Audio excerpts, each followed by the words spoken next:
We are here today to do a brief reminder about why it's important to not be fixing your kids so much of the time. So here's the deal.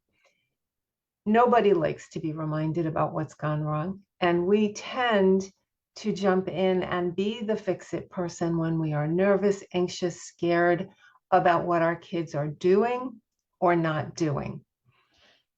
And then what happens is that there's a trickle-down effect. So when we jump in to fix things, we're basically sending the message that we don't think they can handle it.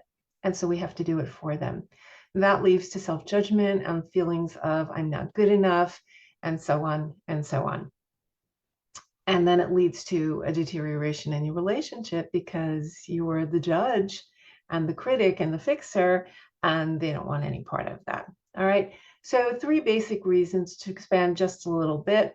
Number 1, nobody likes to be reminded about when they're making mistakes or doing things poorly. They may recognize it themselves, and that's where some of that guilt and shame starts to set in. But I don't like it, and you don't like it. So why would our children like it? Okay, so that's number 1. We don't want to be reminded about our mistakes. Number 2, what you focus on grows. And this has actually been scientifically proven. It turns out that our thoughts are made of energy. Believe it or not, I had a hard time wrapping my head around that. But our thoughts are made of energy, which also goes to prove the sayings of things like what goes around comes around. Energy attracts like energy.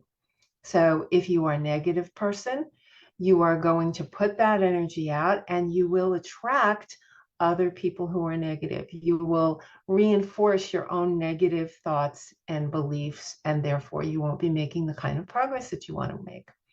And finally, it does erode your relationship.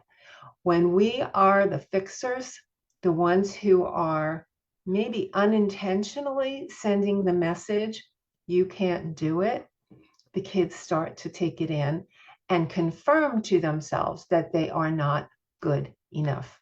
Not good enough brings that shame that I talked about before, the guilt, disappointment in themselves. And what happens is that they don't want to turn to you when they believe that the only response they're going to get is that they're not good enough and you need to step in and fix things for them. I think it's a great reminder as we start off the new year 2024